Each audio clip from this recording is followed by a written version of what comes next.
Wah, UAS sudah di depan mata nih. Tapi tenang, jangan panik dulu. Halo semua, perkenalkan nama aku Gabriel Saprakliat dari program Studi Teknik Elektro dengan NIM 25101010254. Nah, di video kali ini aku nggak hanya sekedar menyetor nilai UAS bahasa Indonesia, tapi aku akan mengajak kalian untuk ngobrolin materi tentang jurusanku yaitu Teknik Elektro. Nah, sebelum kita masuk ke dalam materi, aku akan mengajak kalian untuk room tour dulu ke beberapa laboratorium teknik elektro di kampusku, yaitu Universitas Pamulang. Penasaran? Yuk, simak sampai habis videonya. Di sini kita sudah berada di lab laboratorium elektronika. Nah, bisa kita lihat di sini banyak sekali komponen-komponen yang ada di sini, banyak sekali alat yang ada di sini. Nah, mari ikut saya untuk melihat-lihat segala jenisnya.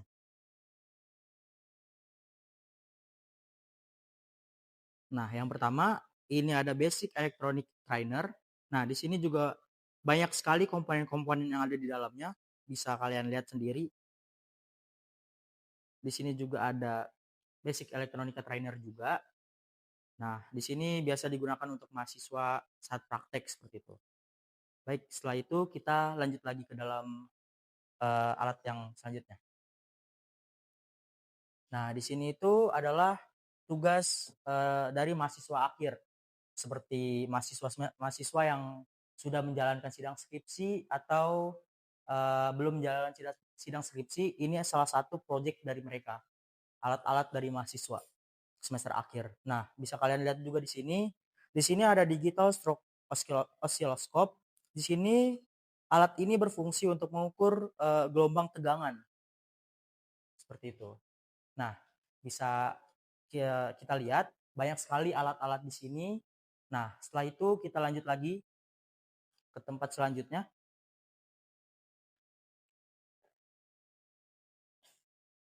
Di sini ada salah satu proyek mungkin dari mahasiswa atau dosen yang membuatnya. Nah, bisa kita lihat juga di sini itu ada namanya multitester. Nah, multitester ini yaitu multitester digital. Di sini alat ini berguna untuk mengukur tegangan seperti itu, mengukur arus AC dan juga DC. Nah, selanjutnya di sini juga masih banyak alat-alat dari mahasiswa lainnya yang masih tersegel, alat-alat dari universitas bisa dibilang ya, bukan dari mahasiswa. Karena di sini sudah ada keterangannya sih, logonya seperti itu. Baik, setelah itu kita bisa lihat juga di sini. Di sini ada eh, salah satu proyek dari mahasiswa juga. Di sini ada PSU simetris dan non simetris. Di sini juga ada alat-alat yang digunakan dalam mahasiswa untuk melakukan praktek. Ini yaitu namanya solder dan juga ini ada multitester. Nah, ini multitester analog. Kalau tadi multitester digital, ini multitester analog. Seperti itu. Di sini saya sudah dengan narasumber yang akan menjelaskan tentang jurusan teknik elektro. Baik, kita masuk ke dalam perkenalan narasumber. Selamat pagi, Pak. Ya, selamat pagi. Terima kasih atas kesediaan Bapak untuk diwawancarai hari ini. Tema kita adalah jurusan teknik elektro. Bolehkah Bapak perkenalkan diri terlebih dahulu dan jelaskan secara sederhana apa itu jurusan teknik elektro? Oke, terima kasih. Ya, selamat pagi adik-adik mahasiswa teknik elektro semua. Perkenalkan, nama saya Marginal Dalvin Kaban. Saya alumni teknik elektro Universitas Sumatera Utara di Medan. Saya masuk awal kuliah itu tahun 1987 dan saya tamat tahun 1992. Subjurusan yang saya ikuti di teknik elektro adalah subjurusan power system ataupun sistem tenaga. Ya. Nah, jurusan teknik elektro namanya pun elektro, itu pasti kita belajar di situ tentang kelistrikan semuanya. ya, mulai dari fenomena-fenomena yang awal yang kita tahu tentang yang kita rasakan tentang kelistrikan dan magnet, lalu bagaimana cara menghasilkan listrik, cara menggunakan listrik, mengendalikan alat-alat dengan listrik dan sebagainya. Penjelasan yang sangat kompleks dan juga inovatif, eee, dan juga saya mempunyai pertanyaan lain seperti, mengapa Bapak memilih jurusan ini? Apa yang membuat Bapak tertarik dengan jurusan ini? Dan juga motivasi awal masuk ke dalam jurusan ini itu apa, Pak? Oke, terima kasih ya. Kalau saya memang ini sepertinya udah bakat alam lah, anugerah dari Tuhan. Saya perhatikan saya dari sejak kecil itu sangat tertarik dengan hal-hal yang berbau kelistrikan. Ada senter, baterai dari dulu itu sering saya utak-atik, radio, bel listrik dan semuanya. Jadi itu dari awal sudah memang saya tetapkanlah, sudah mantapkan hati untuk di teknik elektro. Mulai dari kecil loh SD itu. Makanya saya ingin bisa membuat alat-alat listrik dan sebagainya sehingga sudah mantap akan memilih di kuliah di teknik elektro. Penjelasan yang sangat bagus sekali, Pak. Sekarang, bolehkah Bapak jelaskan secara detail mata kuliah utama yang dipelajari di jurusan Teknik Elektro dan juga apa yang paling penting dan mana yang paling menantang dari mata kuliah itu sendiri, Pak? Oke, ya. Jadi sebagai mahasiswa di bidang keteknikan, tentu kita tidak pernah terlepas dari matematika dan fisika. Itu dulu harus jadi kita punya landasan yang kuat lah ya, soal matematika, kalkulus semua karena perhitungan-perhitungan di teknik ini semuanya rumit. Nah, fisika juga pemahaman kita itu harus benar-benar bisa kita pahami dengan baik. Nah, teknik elektro kan banyak cabangnya. Ada sistem tenaga, ada elektronika, ada telekomunikasi, komputer, sistem dasar pengaturan, lalu ada yang sekarang ini kecerdasan buatan dan sebagainya. Itu kan penerapan akhir. Tapi semua mata kuliah ini, semua sub jurusan ini itu punya satu hal yang harus kita pahami dulu, yaitu tentang medan magnet, medan listrik dan medan magnet. Nah, bagi Bapak sendiri, yang paling menantang itu kuliah dulu itu tentang teori medan listrik dan teori medan magnet. Nah, ini yang harus dipahami oleh adik-adik mahasiswa semua, sehingga nanti kita lanjut ke subjurusan apapun, itu bisa kita semuanya pahami dengan baik. Kalau kita sudah memahami teori medan itu tadi. Ya, kedengarannya kompleks dan menarik. Setelah itu, bagaimana dengan fasilitas kampus? Apakah mendukung pembelajaran dan apa kekurangannya, Pak? Oke, ya. Uh, saya dulu kuliah di Universitas Negeri, fasilitasnya cukup lengkap ya, cukup lengkap, laboratoriumnya lengkap, setiap dasar subjurusan tadi yang saya sebut pertama tadi subjurusan teknik tenaga listrik, komputer, sistem pengaturan, lalu elektronika, itu semua kita dilengkapi dengan laboratorium yang lumayan lengkap. Nah, jadi itu sangat mendukung ya dalam proses perkuliahan.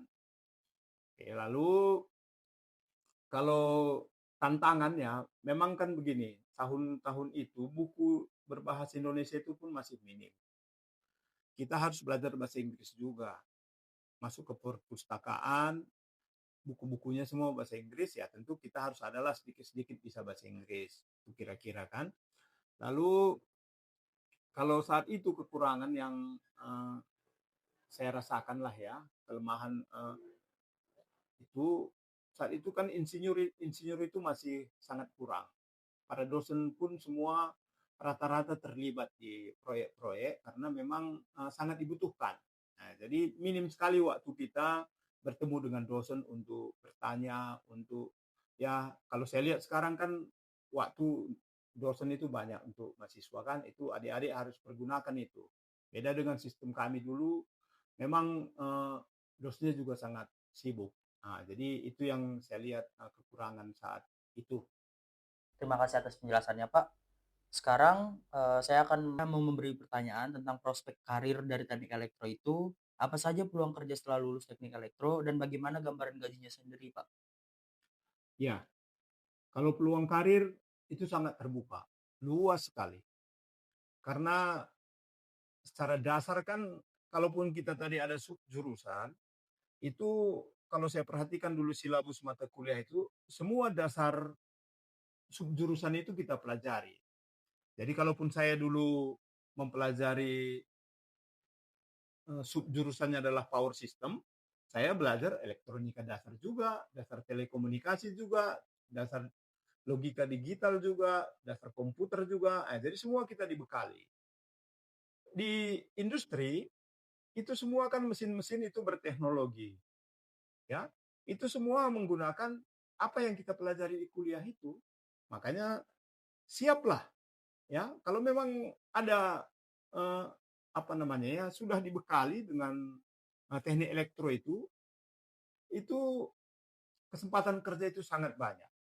Industri yang ribuan itu pabrik-pabrik itu semua pasti butuh mereka eh, lulusan teknik elektro. Dan kalau soal penggajian juga, ya saya rasa tidak kalah dengan yang lain itu semua boleh dibilang di top 10 lah ya gajinya orang teknik elektro karena ilmu kita ini kan unik, tidak semua orang yang mengerti gitu loh. Jadi punya daya tawar yang lumayan tinggi juga gitulah. Nah, itu kalau saya lihat. Jadi jangan patah semangat adik-adik mahasiswa semua, industri di luar sana menunggu kalian tamat. Penjelasan yang sangat menarik sekali, Pak. Setelah ini saya akan memberikan pertanyaan lagi tentang tantangan terbesar yang Bapak hadapi selama kuliah di jurusan ini itu apa ya, Pak? Oke.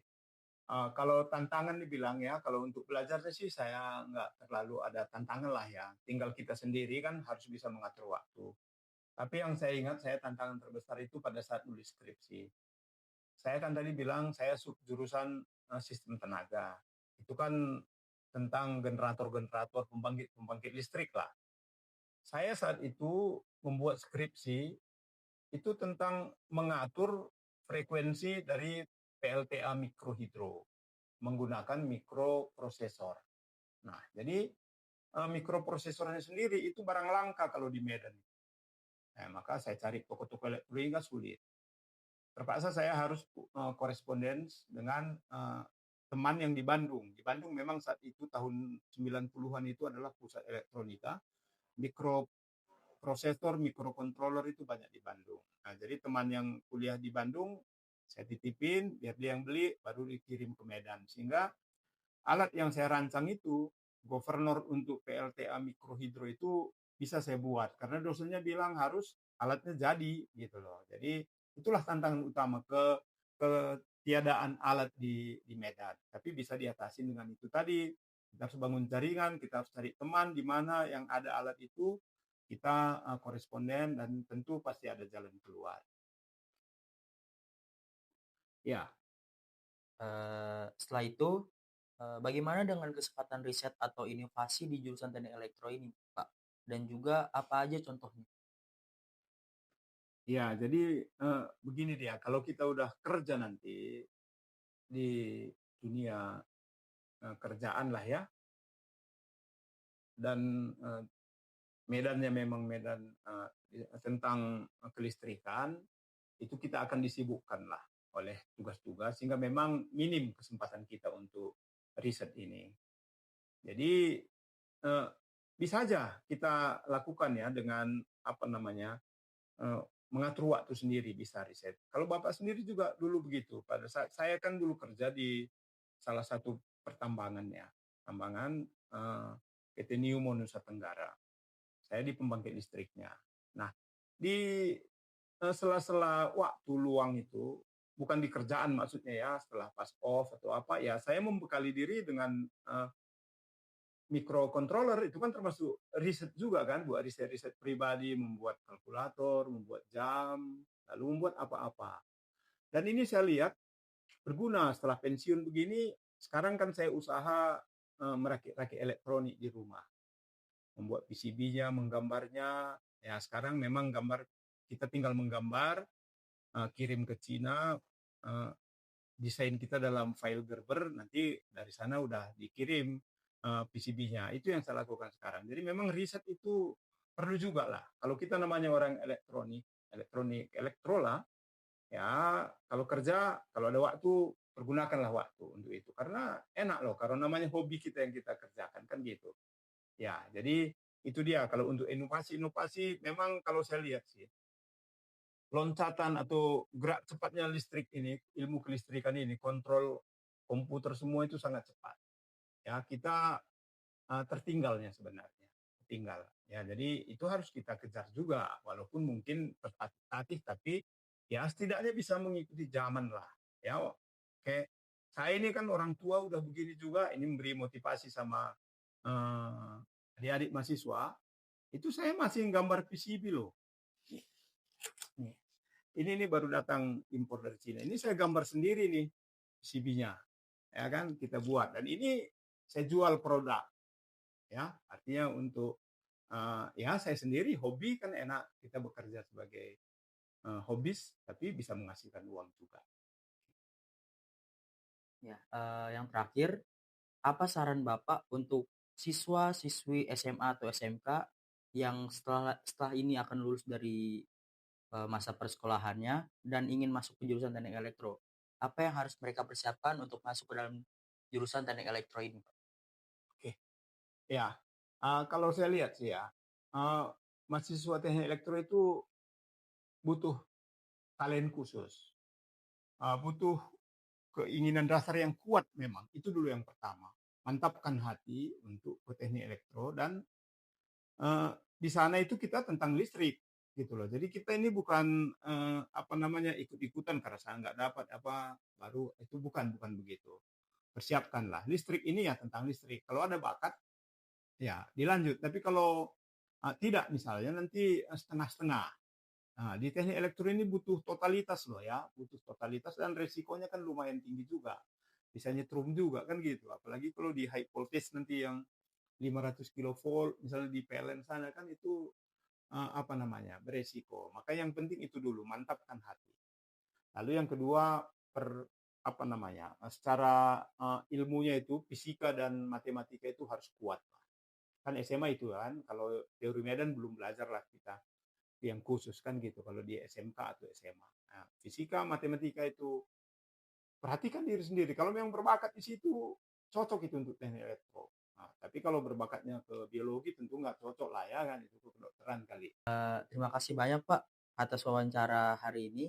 Ini sangat detail dan informatif.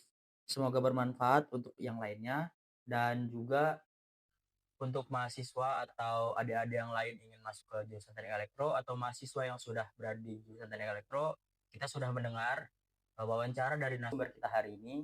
Semoga materi ataupun penjelasan yang sudah diberikan oleh narasumber ini dapat kita lakukan dalam kehidupan kita dan juga dapat kita sebagai pedoman untuk kedepannya untuk kita semuanya.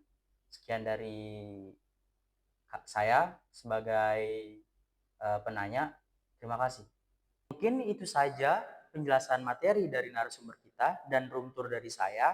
Saya berharap lewat video ini teman-teman mempunyai gambaran yang lebih jelas tentang apa itu teknik elektro dan apa yang dipelajari di teknik elektro serta kemana arah jurusan teknik elektro ini ke depannya.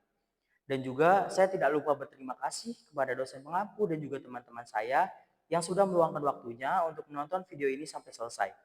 Semoga apa yang disampaikan oleh narasumber kita dapat bermanfaat dan menambah ilmu pengetahuan atau wawasan teman-teman sekalian. Saya, Gabriel Saputra Kliat, mahasiswa program studi Teknik Elektro, Universitas Pamulang. Sekian, terima kasih. Nah, untuk teman-teman semua yang masih kebingungan atau kesulitan mencari universitas, Universitas Pamulang siap menjadi andalan dan juga pilihan terbaik untuk teman-teman semuanya. Mulai dari harga yang terjangkau, fakultas yang sangat banyak, akreditas dari kampus dan juga fakultas yang sangat bagus, fasilitas di kampus yang sangat terjamin, dan juga waktu kuliah yang fleksibel. Mulai dari reguler A itu pagi, reguler B itu malam, reguler CK itu Kamis, reguler CS itu Sabtu. Nah, masih banyak yang lain yang harus teman-teman ketahui. Maka dari itu, Marilah menjadi bagian dari mahasiswa Universitas Pamulang tahun ajaran 2026-2027.